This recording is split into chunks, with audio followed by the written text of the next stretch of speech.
अपने भगत के लिए भगवान स्वयं गवाही देने आए। एक मंदिर से जुड़ी हुई है कथा के अनुसार एक बार दो ब्राह्मण वृंदावन की यात्रा पर निकले।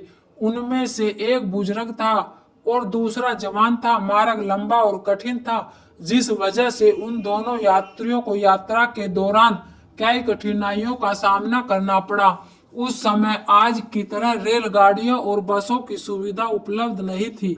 यात्रा के दौरान युवा ब्राह्मण ने बुजुर्ग व्यक्ति की खूब मदद की, जिसकी वजह से वृंदावन पहुंचकर उस बुजुर्ग ब्राह्मण ने खुशी जताते हुए कहा कि हे युवक, तुमने मेरी खूब सेवा की है। मैं तुम्हारा अत्यंत निमन करता हूँ। इस सेवा के बदले मैं तुम्हें पुरस्कार देना चाहता हूँ। पर उस युवा ब्राह्मण ने पुरस्कार लेने से मना कर दिया, जिसके बाद बुजुर्ग व्यक्ति कहने लगा कि फिर उस बुजुर्ग व्यक्ति ने अपने जवान पुत्री का विवाह उस ब्राह्मण युवक से करने का वचन दिया। ब्राह्मण युवक ने बुजुर्ग व्यक्ति को समझाया कि ऐसा नहीं हो सकता, क्योंकि आप बहुत अमीर हैं और मैं बहुत गरीब हूँ, ब्राह्मण हूँ।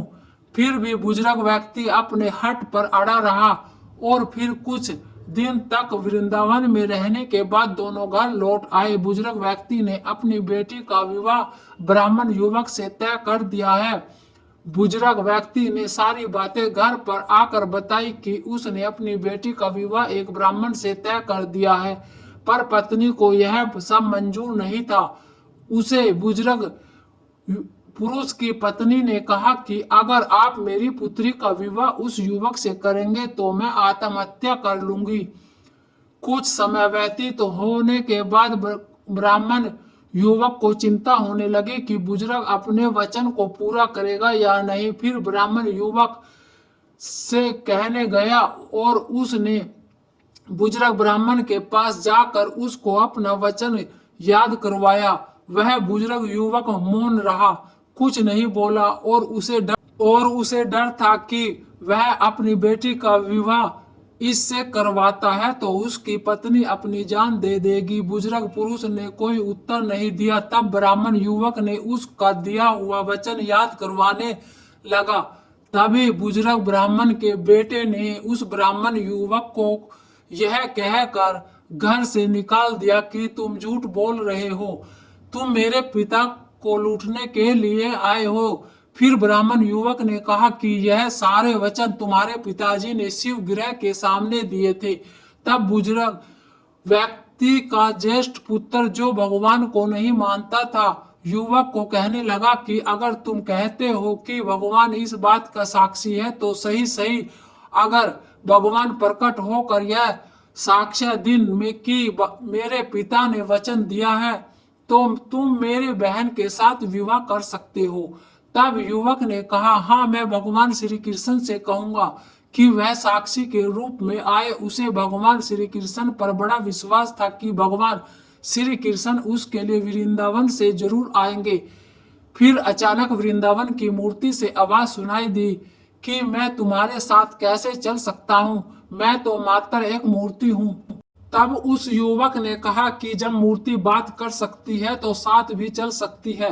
तब भगवान श्री कृष्ण ने युवक के समक्ष एक शर्त रख दी कि तुम मुझे किसी भी दिशा में ले जाना, मगर तुम मेरे पीछे पलट कर नहीं देखोगे।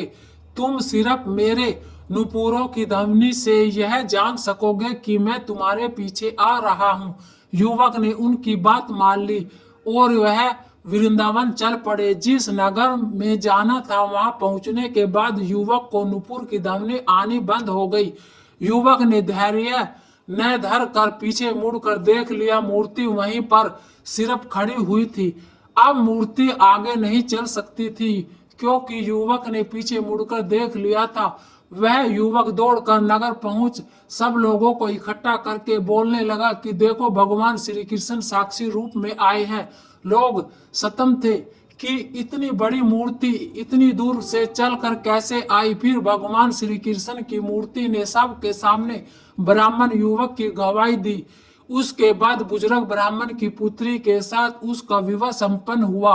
विवाह के बाद उस युवक ब्राह्मण ने श्री विग्रह के सम्मान उस स्थल पर एक मंदिर बनवा दिया और आज भी लोग इस मंदिर में साक्षात श्री गोपाल जी की पूजा करते हैं। Please like share subscribe. Thank you so much.